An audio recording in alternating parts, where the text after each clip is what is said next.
우리가 2019년도에 우리에게 충격을 주었던 사건이 하나 있었어요. 그게 뭐냐면 여러 사건들이 있었지만 그 중에 여러분 들어보셨을 겁니다. N번방, 박사방. 이거 기억하십니까? 이 사건 아마 아실 겁니다. 텔레그램을 통해서 텔레그램이라고 하는 그 메신저 프로그램을 통해서 다양한 여성들, 남성들을 속이고 그들의 약점을 잡아서 음란 영상을 스스로 찍게 만들고 회원들에게 돈을 받고 그 영상을 공유하고 심지어는 실제로 강제 성매매나 또는 강제적인 성추행을 또는 성폭행을 하는 그런 악독한 그 인간들의 그 범죄였습니다. 어떻게 보면은 상당히 평범한 사람이었고 그러한 행위를 했던 사람들은 주변에서도 그럴 사람이 아닌데 그랬다니까 참 너무 놀랍다. 너무 정말 이거는 충격이다 라고 그렇게까지 얘기를 이제 했었죠. 그런데 최근에 너무나 황당하고 정말 분노할 만한 그런 아류의 사건이 발생했는데 지금 TV에서도 계속해서 나오고 있는 이야기입니다. 텔레그램을 통해서 일명 목사방, 박사방이 아니라 목사방 들어보셨어요? 아마 여러분들 그 뉴스를 접하신 분들은 아실 겁니다. 목사방이라고 하는 이 박사방, N번방 그런 거하고 정말 거의 뭐 유사하게 이제 이 성착취 자경단이 최근에 검거가 됐습니다. 피해자들이 박사방보다 무려 3배가 많은 234명이 피해를 당했고 약 5년간에 이루어서 성착취 범죄가 이루어졌습니다. 피해자의 68%, 흔히 말하는 159명이 미성년자였다는 사실이 더 큰 충격으로 안겨지고요. 남성 피해자도 84명, 그러니까 84명이나 된다고 합니다. 여러분, 총책이라고 하는 사람이 33살의 김녹완이라고 하는 사람인데 이 사람은 이제 목사방이라는 걸 만들고 자기를 목사라고 해요. 자기를 목사라고. 근데 살펴보니까 이 사람이 목사도 전도사도 아니에요. 아무것도 아니에요. 그냥 방을 목사방이라고 만들고 그 목사방에 계급을 만들어요. 그래서 목사, 집사, 집사가 높더라고요. 오히려 집사, 전도사, 예비전도사 이렇게 계급을 나눴어요. 목사방의 조직원이 14명이고 모두 검거됐고요. 가장 어린 조직원은 15살이었습니다. 정말 충격이죠. 충격입니다. 게다가 우리에게 더 파장을 주는 것은 이게 그냥 다른 이름이 아니라 목사방이라고 하는 정말 하나님께서 귀하게 여기신 성직의 이름을 두고 그것을 했다는 것이 특별히 우리 믿는 사람들한테 어마어마한 충격입니다. 그 모습 보면서 이거 목사님 이거 약이 떨어졌네. 잠시만요.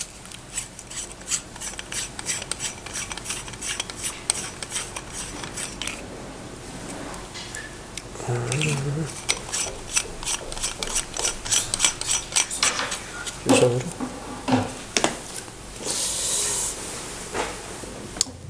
네. 잘 들리시죠? 네.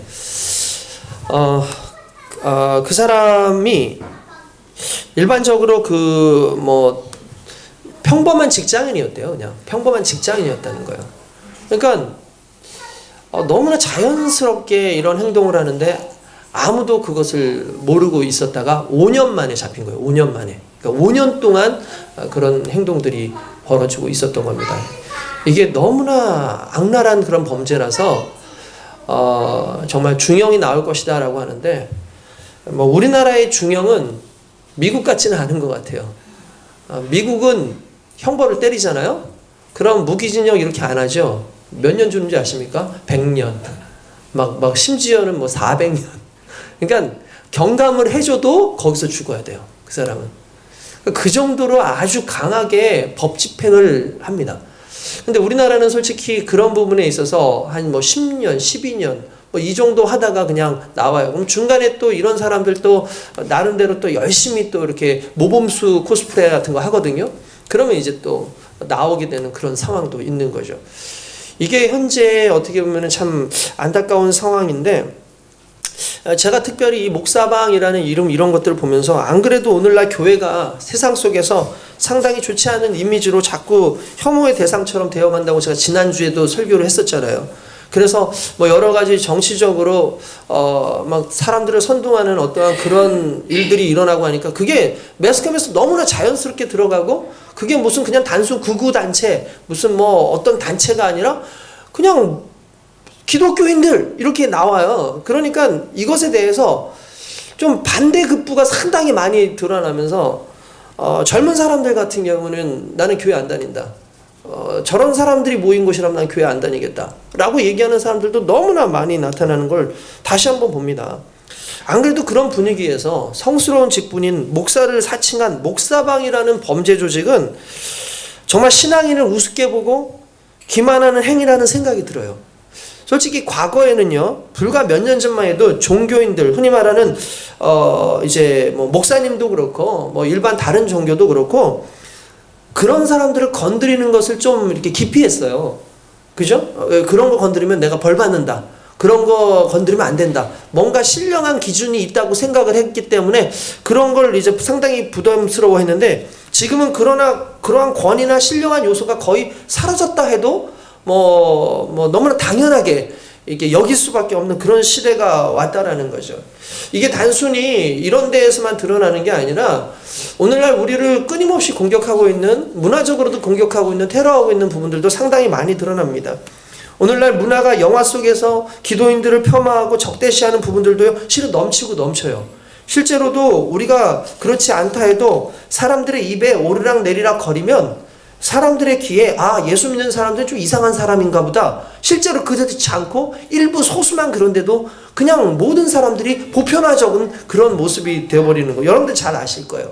제가 최근에 몇 년간 지켜본 영화들 속에서 기독교, 흔히 뭐 교회라든지 교인이라든지 또는 이제 목사라든지 또는 이제 교리라든지 이런 것들이 등장하는 영화의 약 80%가 교회를 조롱하고 목사를 이상한 사람들 만들고 사기꾼이나 뭐 성도착자나 장로들을 돈만 밝히는 인간들, 교인들을 뭐 사이비로 몰고 가는, 실제로 그렇지 않은데도 그렇게 대본을 만들면서 나오는 게 너무나 많이 있었어요. 여러분들 아마 아실 겁니다. 뭐 수리남 이런 것들 실제로 뭐 별거 아닌 것처럼 느껴지지만 그 사기치는 거기서 등장하는 게 어쨌든 가짜 목사고 가짜 전도사고 이런 거 나오지 않습니까? 그뿐만이 아니에요. 다양한 부분에서 뭐 오징어 게임에서도 나오고 무슨 이전에 있었던 뭐 영화들 중에서 상당한 많은 영화들, 뭐 최근엔 드라마 속에서도 목사가 이상한 사이코로 막 이렇게 막 등장시키고, 실제로 목사도 아닌 거예요. 그 사람이 목사도 아닌데 자기 신분을 세탁하는데 가장 좋은 방법으로 목사로 이렇게 나와가지고 사람들에게 다 이런 식으로 막 하는 부분들이 나오는 거예요. 우린 아니다 라는 말로는 이제는 대중들의 이미지 속에서 사로잡혀 있는 우리의 모습이 회복된다는 게 참 쉽지 않은 그런 시대를 살아가고 있습니다. 그러니까 여러분 정말 지금은 끊임없이 믿는 자들이 공격당하는 세상이고 끊임없이 믿는 자들이 왜곡될 수밖에 없는 다양한 요소들이 있다라는 걸 일단 먼저 우리는 우리의 경험을 통해서 잘 알고 있다라는 거죠. 그럼 왜 이런 현상들이 일어나는 걸까? 이게 단순하게 그 사람들만의 문제인가? 아니면 이게 또 우리의 문제인가? 한 3가지 정도로 그 이유를 한번 찾아보니까 첫 번째는 뭐냐면요. 원래 세상은 끊임없이 믿는 자들을 대적해요. 그게 성경에서 나오는 첫 번째 이유예요. 그러니까 대적하는 믿는 자들을 끊임없이 대적한다고 성경에도 나와 있고 뿐만 아니라 단지 다양한 방법을 사용해서 그 방법이 발전되어서 그렇지 옛날부터 지금까지 예수 그리스도께서 이 땅에 오시고 난 이후부터 끊임없이 우리는 공격받고 있고 예수 믿는 사람들은 어떤 식으로든 예수 믿지 못하게끔 폄하되어지고 또한 회파되어지는 그런 모습으로 많이 등장을 했다라는 사실이에요. 그래서 성경에는 뭐라고 되어 있습니까? 세상에 참빛이 왔는데 세상이 그 참빛을 받지 않는다. 그것을 거부한다. 라고까지 그렇게 얘기합니다. 여러분 정말 악랄하게 사단은 마지막 때가 가까워져 갈수록 더욱 우리를 그리스도인들을 대적할 겁니다. 아마 여러분 시간이 지나면 아예 우리 기독교계 완전히 우리 예수 믿는 사람들을 완전히 사장시키고 그들이 믿는 믿음은 거짓이고 가짜일 뿐만 아니라 그들은 불법적인 그런 존재들이라고만 어떻게 보면 점점 그렇게 되어갈지도 몰라요. 근데 여러분, 그래서 우리가 기도해야 되는 겁니다. 성경에 보면 베드로전서 5장에 근신하고 깨어라. 너희 대적 마귀가 우는 사자같이 두루 삼키며 삼킬 자를 찾나니 너희는 믿음을 굳건하게 하여 그를 대적하라.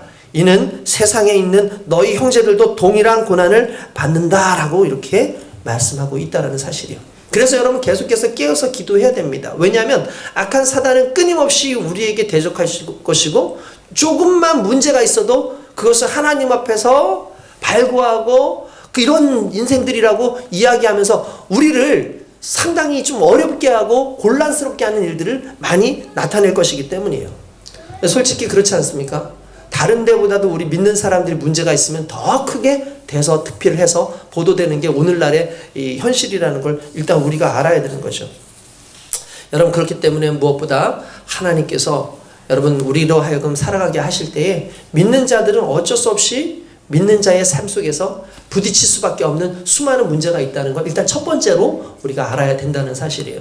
전에도 얘기했지만 거룩하게 산다라는 건 거룩하지 않은 사람들과의 끊임없는 싸움을 해야 된다는 뜻이에요. 여러분, 그거는 당연한 거라는 거죠. 그래서 첫 번째는 일단 세상은 우리를 경멸하고 끊임없이 우리를 대적한다는 게 이게 첫 번째 이유입니다. 그럼 두 번째 이유는 뭐냐? 두 번째 이유는 믿는 자들이 현실의 삶을 살지 않기 때문이다라는 거예요. 뭐라고요? 믿는 자들이 현실의 삶을 살지 않아요. 이게 문제인 거예요. 우리가 사는 삶은 현실입니다. 솔직히 우리는 딴 세계를 사는 거예요. 예수 믿는 사람들이. 우리만의 세상을 삽니다. 그래서 세상과 단절된 삶을 추구하죠. 그래서 경건한 사람들은 우리가 세상 거 따라가면 안 되고 세상하고는 분리돼가지고 따로 우리만의 그 삶을 살아야 돼. 믿는 사람들끼리 모여가지고 서로 기도하고 믿는 사람들끼리만 모여서 그렇게 얘기를 합니다. 이것이 상당히 거룩한 것처럼 보이고 세상과는 완전히 담쌓고 정치, 경제, 문화 모든 영역에서 관심 갖지 않고 경건은 오직 기도와 말씀에 집중하는 거 그렇게 사는 것이라고 생각을 합니다. 틀린 말이 아닐 수도 있겠죠. 실은 그러나 그렇지 않다는 거예요.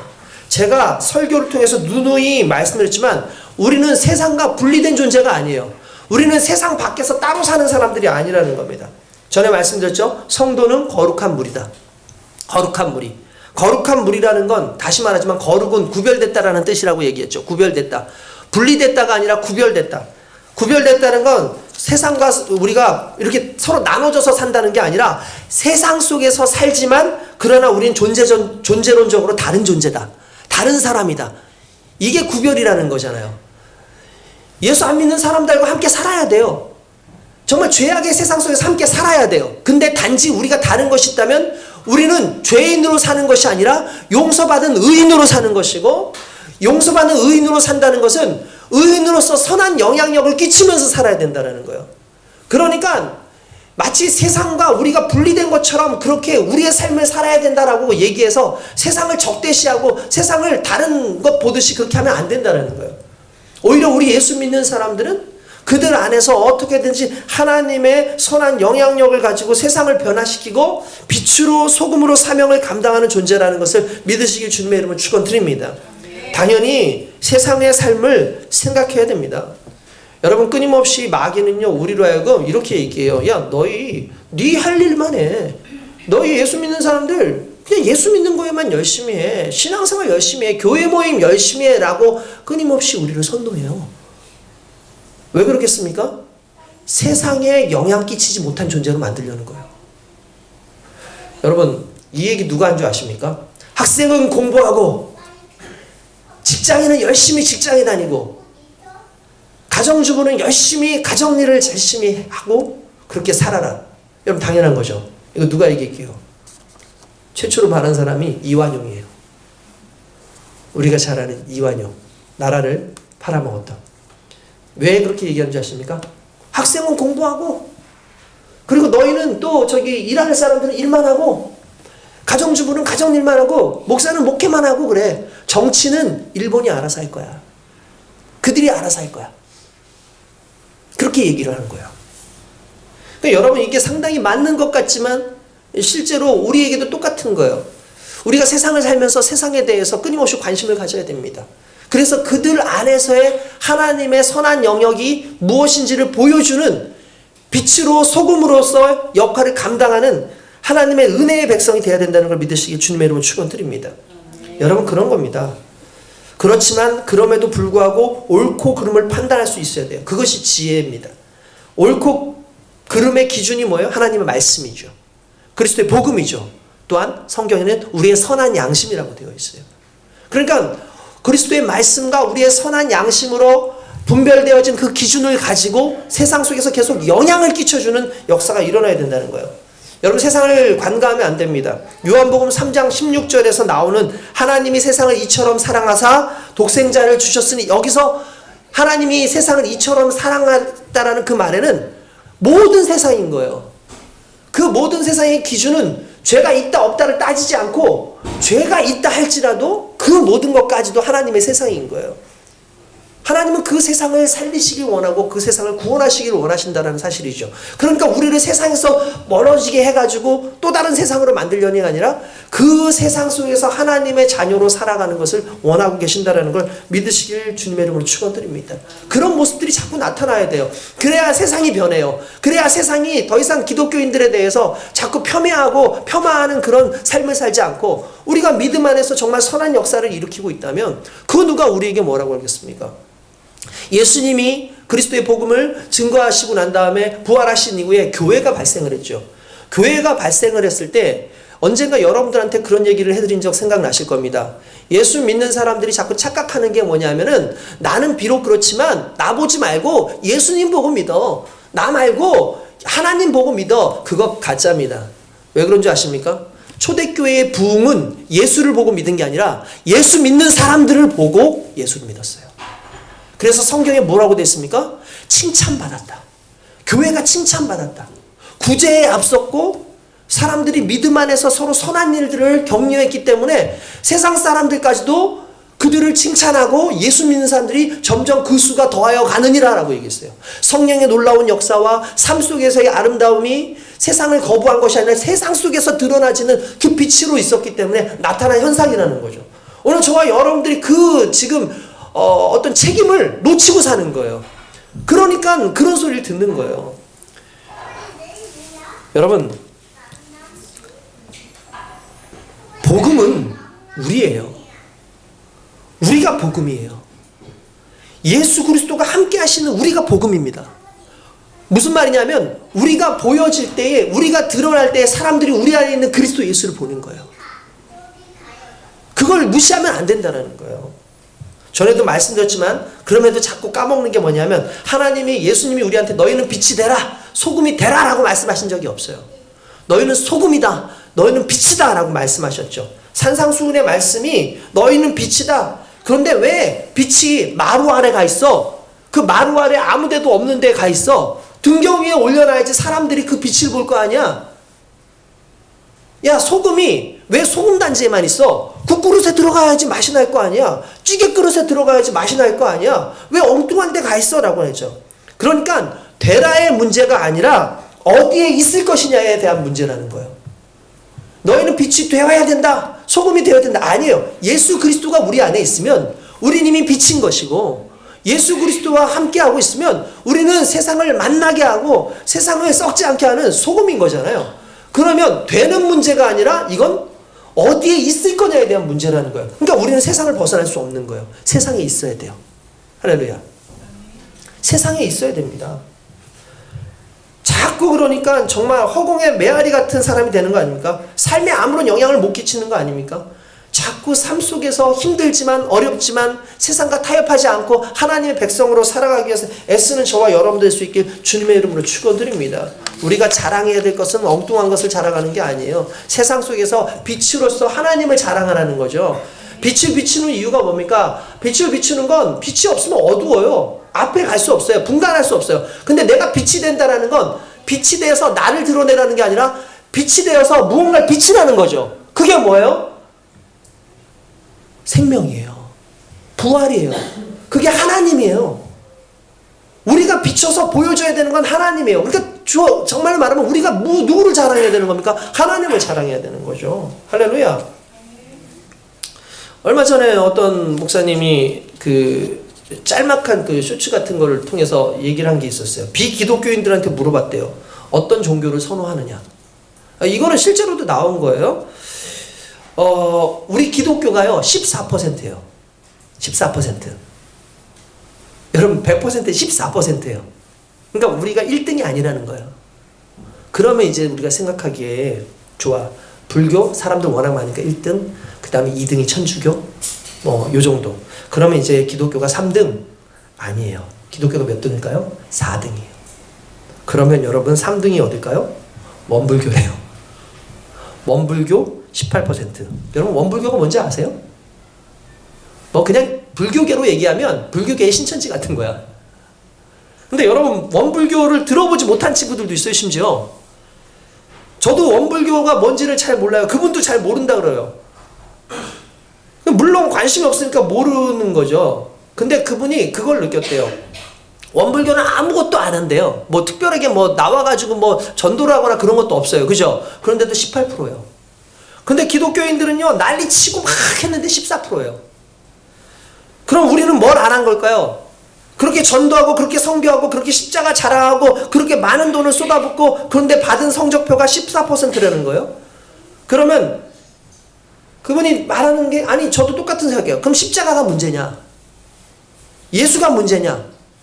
복음이 문제냐? 아니에요. 우리의 자랑하는 습관 때문에 그 잘난 척하는 습관을 다 못 버리는 거예요.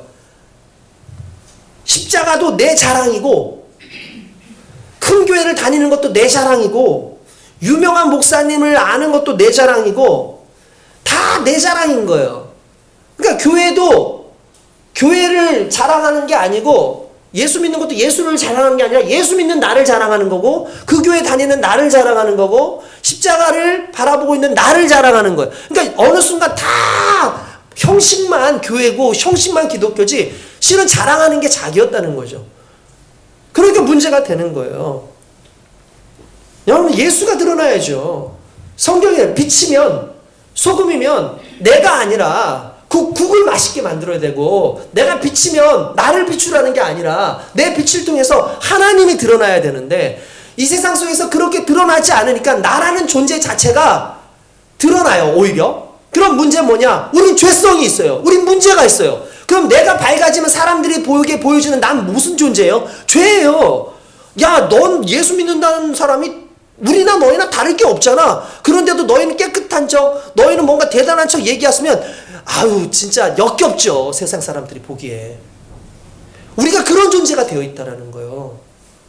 말로는 거룩함을 얘기하고 있고 말로는 신앙을 얘기하고 있고 말로는 진짜 하나님의 자녀라고 얘기하고 있지만 하나님의 자녀 아닌 것처럼 살아가는 우리의 이 모습들이 결국 하나님 보시기에도 그렇고 세상이 보기에도 그렇고 가증스러울 수밖에 없다라는 것. 이게 어떻게 보면 두 번째 이유라고 저는 생각을 합니다. 또한 세 번째 이유가 뭘까? 여러분 세 번째 이유는요 이거예요. 솔직히 가장 우리에게 와닿는 것일 수 있습니다. 세상과 하나님을 겸하여 섬기는 문제예요. 그게 무슨 말이냐면 예수 믿는 사람과 예수 믿지 않는 사람과 전혀 구분이 가지 않는 것. 오히려 예수 믿는 사람들이 더 악하고 예수 믿는 사람은 더 세상에 집착하는 이 부분이 나와 있다는 거예요. 오히려 희석되어지고 순화되어지고 세상이나 하나님이나 별 차이가 없는 이런 거죠. 여러분 이 부분은 정말 중요한 건데 세상에서 구별되라. 빛으로 소금을 증명하라. 세상이 되어라는 것이 아니잖아요. 그러니까 정체성의 상실이라는 거예요. 정체성의 상실.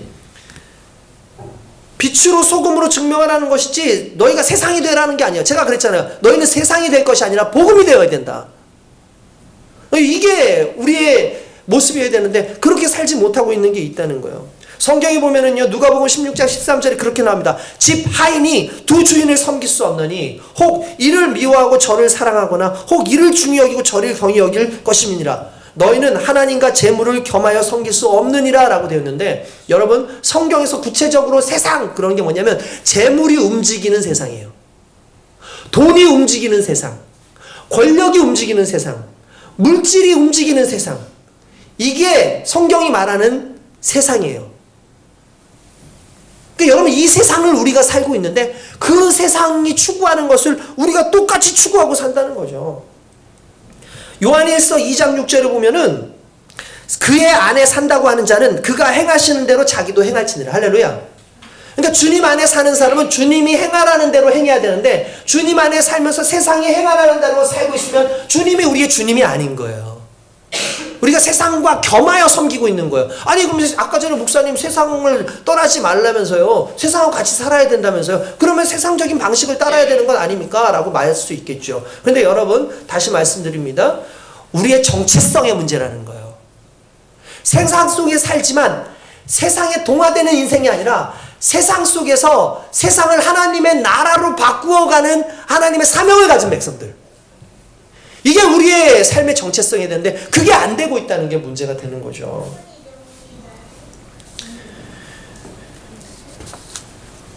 요한일서 2장 15절에서 17절부터 보면 이런 내용이 나옵니다.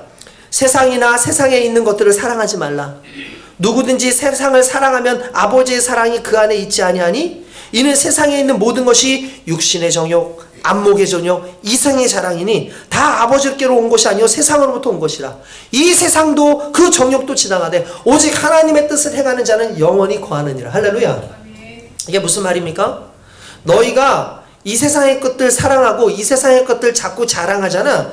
그런데 중요한 건 그렇게 자랑하고 이 세상을 사랑하는 것, 그러면 그 세상 안에 하나님이 계시지 않는 거야. 너희가 말 속에 하나님이 존재하지 않는 거야. 간단해서 교회를 자랑한다고 생각합시다. 아, 우리 교회는 정말 좋은 교회예요. 그러면 교회를 자랑하는 거지 그리스도를 자랑하는 게 아니에요. 내가 무엇을 자랑하는지가 상당히 중요한 거죠. 근데 대부분 우리는 이 세상의 정욕, 흔히 말하는 이 세상이 추구하는 것을 받아들이는 마음을 정욕이라 그래요. 그러니까 죄적 세상, 타락한 세상이 추구하는 것을 나도 추구하겠다라는 게 정욕인 거예요. 그래서 우리 육신도 그 정욕 안에 있고, 그래서 그렇게 쾌락적으로 살아가고, 우리의 눈도 그 정욕을 따라서 봐요. 여러분 그런 거 있잖아요. 보는 눈이라는 게 있다잖아요. 보는 눈. 그렇죠? 그래서 어떤 사람들은 야, 제가 뭐 그냥 축구하는 사람들면 축구 감독들은 선수 보는 눈이 있대요. 그래서 저 선수가 잘할지 못할지를 보는 눈이 있어요. 왜냐하면 너무나 잘 아니까. 그 방향을 아니까. 야구하는 사람도 마찬가지고, 심지어 부자들은 돈이 흘러가는 눈이 있대잖아요. 흘러가는 걸 보는 눈이 있대잖아요. 정치하는 사람들은 정치하는 눈이 있다 그러잖아요. 왜 그렇습니까? 그게 가슴에 있기 때문에 그런 거잖아요. 그죠? 마찬가지예요. 우리의 정욕이 우리의 눈을 지배하는 거예요. 내가 보고 싶은 것, 그거 내 정욕 안에, 내 안에 있는 것이 그것을 보게 한다고요. 근데 여러분들 속에 누가 있냐는 거죠. 하나님이 계시고 그리스도의 복음이 있으면 그리스도의 복음으로 세상을 보게 돼 있고, 그리스도의 복음으로 하나님의 마음으로 세상을 바라보게 돼 있는데, 그렇게 바라보지 않는 이유는 우리 안에 정욕이 있다는 거예요. 근데 그것은 서로 싸우는 거죠. 그래서 육체의 소욕대로 살 것이냐 성령의 소욕대로 살 것이냐라는 그 말 속에서 육체의 소욕, 죄적인 모습이 아니라 성령의 소욕대로 살아가는 자가 세상을 이기는 능력을 가지게 될 줄로 믿습니다. 할렐루야. 오늘 말씀에도 보면은요 이렇게 나와요. 오늘 말씀의 5절부터 6절까지 보면 그들은 세상에 속한 고로 세상에 속한 말을 하며, 여러분 세상에 속한 사람은 어떤 말을 한다고요? 세상의 말을 한다고요. 세상의 말을 한다고요. 세상이 그들의 말을 듣느니라. 그렇죠. 세상에 속한 사람들이 세상의 말을 하면 세상 말을 들리는 것 아니겠습니까? 우리는 하나님께 속하였으니 하나님을 아는 자는 우리의 말을 듣고 하나님께 속하지 않은 사람은 우리의 말을 듣지 않는다. 이건 너무나 당연한 거예요. 진리의 영과 미혹의 영이 이로써 나눠진다는 거예요. 그러니까 여러분들의 말과 여러분들의 행동과 여러분들의 삶의 모형을 보고 여러분들 안에 여러분들이 누구에게 속했는지를 알 수 있는 거예요. 여러분들이 말로 계속해서 사람을 죽이는 역할을 하면 여러분들은 죽음의 영 가운데 있는 거고, 여러분들의 말로 자꾸 사람을 살리려고 하고 어떻게든 한 영혼이라도 주님께로 이끌어내면 진리의 영 안에 거하고 있다는 걸 성경이 말하고 있다는 거예요. 정체성은 곧 내가 어디에 속해 있는가에 대한 문제인 거예요. 내가 속해 있지 않는데 엉뚱한 삶을 살아가는 이유. 내가 속해 있지 않는데 엉뚱한 사람은 마치 내가 가상 세계 속에 사는 것 같아요. 내가 꿈꾸는 나라, 하나님의 말씀하신 나라가 아니라 내가 꿈꾸는 나라, 그 나라의 복음, 그 나라의 믿음, 내가 꿈꾸는 그 나라의 복음, 그 나라의 믿음이 그게 진짜 믿음이라고 착각하고 사는 거죠. 그게 진짜인 줄. 그게 무슨 말이냐면 우리는 하나님의 나라를 빙자해서 내 나라를 세우고 있어요. 우리는 하나님의 복음을 빙자해서 내게 좋은 복음을 말하고 있는 거예요. 여러분, 주영훈 씨가 얼마 전에 나와서 집회했던 간증을 합니다. 제가 아는 목사님이 저한테 보냈어요. 이렇게 보면서 목사님, 이거 한번 좀 보십시오. 이게 복음이 맞습니까? 라고 얘기를 하는 거예요. 그래서 제가 그 내용을 봤어요. 그러니까 보니까 이제 주영훈 씨가 나왔어요. 그분을 편하려고 하는 거 아닙니다. 나와 있는 내용이에요. 그분이 다니엘 기도였는지 아무튼 그때 한번 나왔던 것 같아요. 언젠가 무슨 아무튼 그런 집회에 나왔어요. 그래서 나와가지고 이분이 간증을 하는 거예요. 이런 거예요. 많은 선교사님들이 아프리카 이름 모를 섬에서 목숨 걸고 그 나라에 하나님 복음 심겠다고 나가서 사역을 하는 많은 사역자들이 이분이 이제 방송하거든요. 이게 운영하는 게 있어요. CBS인가 한번 CBS일 거예요. CBS에서 매일 기쁘게인가 아무튼 무슨 그런 거에서 이렇게 초대 손님들 유명한 사람들 모셔놓고 이렇게 서로 대화하고 막 그런 게 있어요. 그러니까 그런 분들을 종종 모셔가지고 한다는 거예요. 그래서 자기는 뭐가 제일 궁금하냐 하면 그래서 목숨 걸고 사역해서 얼마나 부흥되느냐, 솔직히 자기는 그런 거에 별로 관심이 없고 가장 궁금한 게 그거예요. 여러분, 주영훈 씨가 목사님 아들인 거 아시죠? 네? 그래서 목사님 아들이란 말이에요. 그러니까 자기가 가장 궁금한 게 뭐냐면 당신의 자녀들은 어떻게 컸는지 제일 궁금합니다 라고 얘기를 한 거예요. 근데 놀랍게도 한 번도 대치동 학원을 보내지 않았고 1등 강사, 1타 강사 교육을 받았지도 않는데 목적지에 가 있었다라는 거예요. 그래서 목적지가 어디냐? 간증 중에 나왔던 그 아들, 그 딸이 매일 울었던 그 딸이 어떻게 됐어요? 하고 물었더니 지금 미국에 있는 미국 프린스턴 대학을 나와서 정말 유명한 굴지의 회사를 다니고 있고 그 딸은 어떻게 됐어? 그러니까 무슨 대학 교수가 됐고 그 사람들 나올 때마다 물어봤다는 거예요. 그래서 자녀들은 어떻게 해서 대기업에 다니고 있고 너무나 좋은 거, 어떤 친구는 목사님이 되었고 어떤 사람은 선교사가 됐다는 거예요. 아마 그 뜻은 하나님, 목사님이 자신의 삶을 하나님께 드렸더니 하나님께서는 내 자식을 키워주셨다. 이런 내용일 겁니다. 그런 모습을 보면서 이렇게 보다가 제가 뭐에서 딱 꽂혔냐면 이거예요. 목적지. 목적지라는 말을 잘못 사용하고 있다는 거예요. 프린스턴 대학교, 유명한 좋은 직장, 대학 교수가 되고 목회자가 되고 선교사가 된 것, 그걸 목적지라고 얘기하는 순간 이미 복음은 퇴색되는 거예요. 여러분, 우리의 목적지는 예수입니다. 우리의 칠발지도 예수입니다. 예수가 우리의 목적지여야 돼요. 그가 얼만큼 잘 살았느냐, 그가 얼만큼 잘 됐느냐 중요하죠. 왜냐하면은 이왕이면은 우리는 그런 거 있잖아요. 권선진학처럼 뭔가 착한 일을 많이 하면 좀 도움을 받고 내가 선한 사역을 많이 하면 내 자녀들이 잘 되는 거, 이 꿈이죠. 맞아요. 근데 여러분, 내 자녀가 그렇게 안 될 수도 있어요. 근데 감사할 수 있는 게 있어요. 뭐냐면 내 자녀는 예수 안에 있다. 내 자녀가 뭔가 상당히 잘되고 대단한 인생을 살지는 않지만 그러나 내 자녀는 예수 안에서 복음 안에서 살고 있고 그 복음 안에서 떠나지 않고 있다 그러면 그게 최종 목적지에서 승리한 거라는 거예요. 그러니까 얼마나 수많은 예수 믿는 사람들도 이미 마음 가운데 자기만의 복음이 있고 자기만의 성공이 있고 자기만의 목적지가 있다는 걸 알 수가 있다는 거죠. 여러분, 하나님은 그걸 원하는 게 아니에요.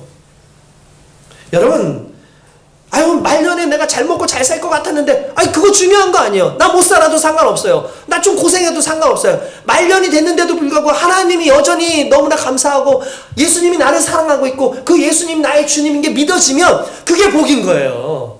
우리가 이 땅 살아봤자 얼마나 삽니까? 100년? 120년? 그럼 영원히 살아요? 아니잖아요. 살고 난 이후에 갔을 때 영원한 하나님의 나라에서 영원히 살 수 있는 그 사람의 정체성으로 간다는 게 얼마나 복된 겁니까? 그 복된 인생을 살고 있는데 이 땅에서 조금 힘들다고 해서 그것 때문에 내가 죽느니 사느니 하나님이 계시느니 없느니라고 말하는 것 자체가 이미 복음이 변질된 거예요. 나의 복음인 거고 나의 나라를 살고 있는 거예요. 근데 오늘날 수많은 사람들이 그렇게 선동해요. 그렇게 선동해요. 우리는 그렇게 선동당하고 있어요. 정치 안에서도 선동하고 있고 수많은 예수 믿는 사람들 선동하는 그런 거. 여러분, 누가 선동을 당할까? 누가 선동을 당할까? 어떤 목사님이 누가 선동을 당하는가에 대해서 얘기를 했어요. 선동이라는 게 뭡니까? 간단히 말해서 이렇게 그 사람을 부추겨가지고 행동하게 하는 거잖아요.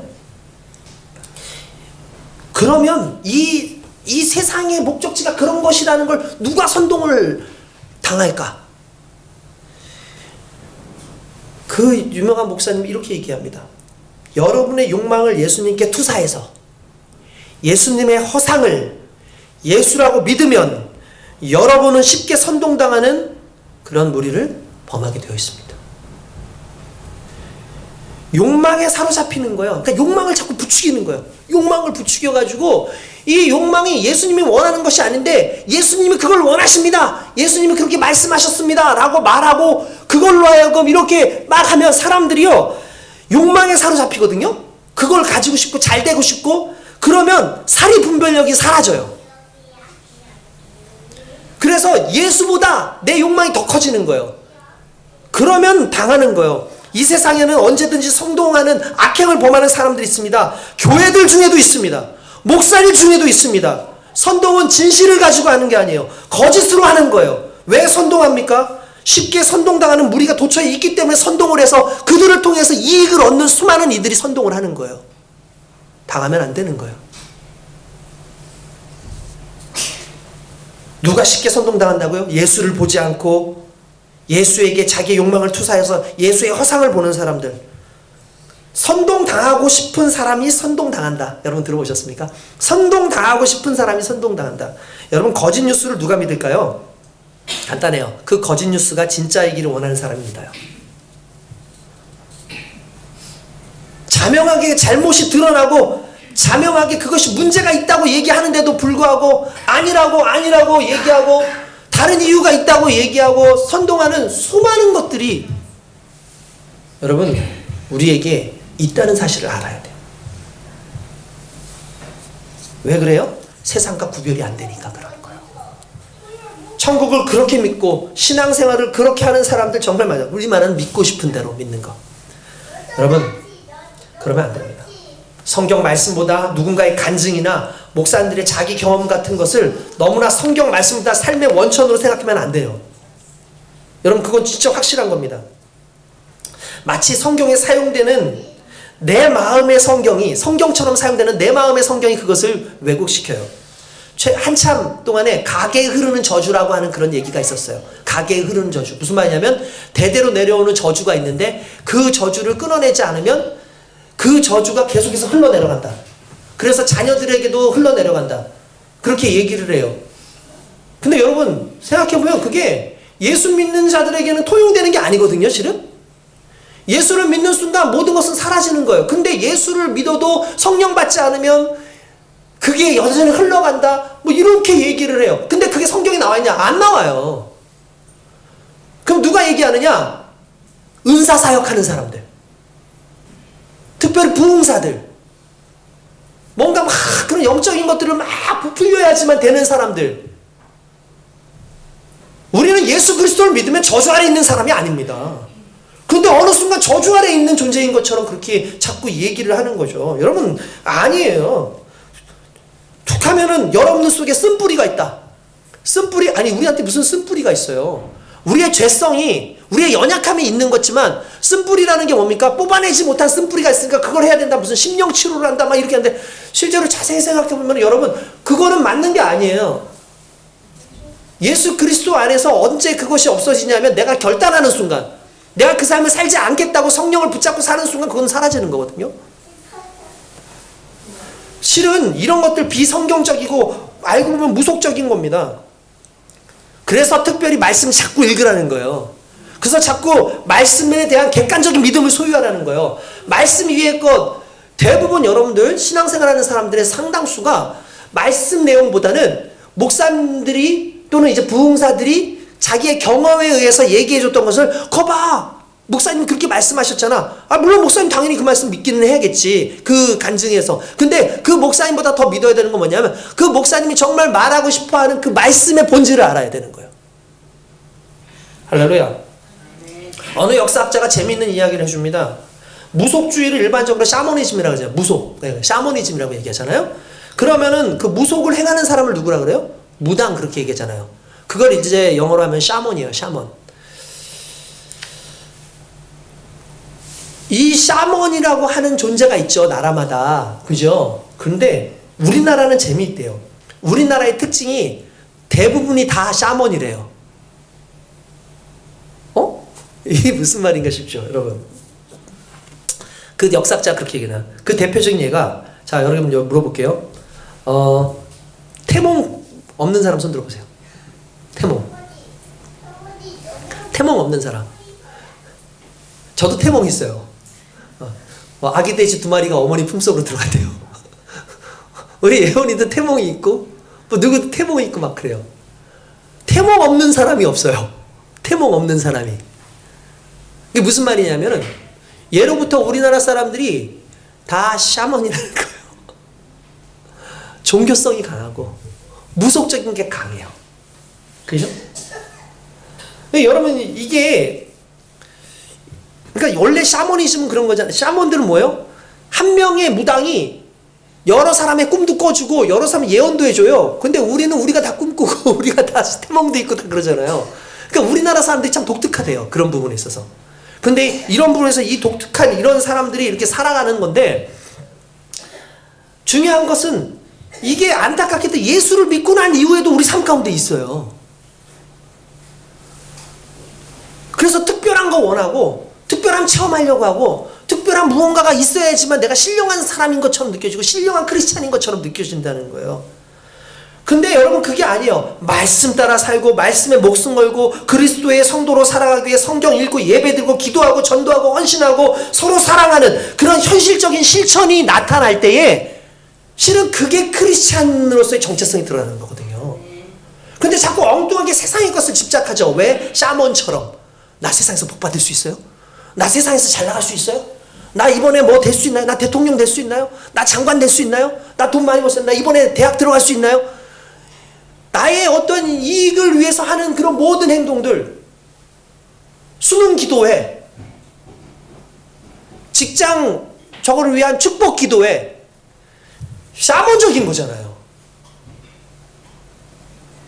차라리 우리의 믿음이 뜨거워질 수 있도록, 우리가 어떤 상황 속에서 우리의 믿음이 버려지지 않도록 세상 속에서 구별될 수 있는 그런 하나님의 자녀의 그 기도회, 이런 모습들이 실제로 있어야 되지 않겠습니까? 할렐루야. 심지어 여러분, 찬양도 조심해야 돼요. 요즘에 찬양들을 할 때 우리가 부르는 찬양들 속에 성경 내용이 아닌 찬양들이 상당히 많아요. 그거는 왜 그러냐면, 요즘 CCM이라 그래서 이 CCM들은 대부분 자기 간증을 쓰죠. 간증을 많이 하다 보니까 그 간증의 내용이 우리한테는 은혜처럼 느껴져요. 감동으로 와요. 근데 자세히 보면은 그게 내 바램이야. 그게 성경 내용이 아니에요. 근데 문제는 뭐냐면, 우리가 계속 그 찬양을 부르다 보면 그게 성경과 같은 수준이 돼요. 그래서 찬양도 그 속에 있는 뜻을 알아봐야 돼요. 그냥 부른다고 찬양이 아닌 거예요. 다시 말씀드립니다. 우리의 인생은요, 하나님의 그 기준 안에서, 말씀 안에서 하나님이 추구하시는 그 삶 속에서의 것을 추구할 때 가장 강력한 인생을 살 수 있는 겁니다. 그러면 세상이 우리를 어떻게 하지 못하는데, 세상과 똑같이 살아가는데 그 빛을 우리 스스로를 비추니까 우리 안에 드러나는 건 더러운 것이고 죄악된 것밖에 없잖아요. 믿음 안에서 온전히 살아갑시다. 오늘 성경 속에서 적그리스도의 영과 하나님의 영의 차이가 뭐냐? 적그리스도의 영은 끊임없이 세상을 이야기하고 있고, 하나님의 영은 끊임없이 하나님의 그리스도의 복음을 얘기하고 예수를 시인한다. 이게 오늘 성경의 내용이에요. 세상으로부터 무시 안 당하려면 예수의 영을 가진 사람으로 생활을 해야 되고 예수의 복음을 증거하는 사람으로 말을 해야 될 줄로 믿습니다. 그렇게 되는 저와 여러분 되시길 주님의 이름으로 축원드립니다. 기도하겠습니다.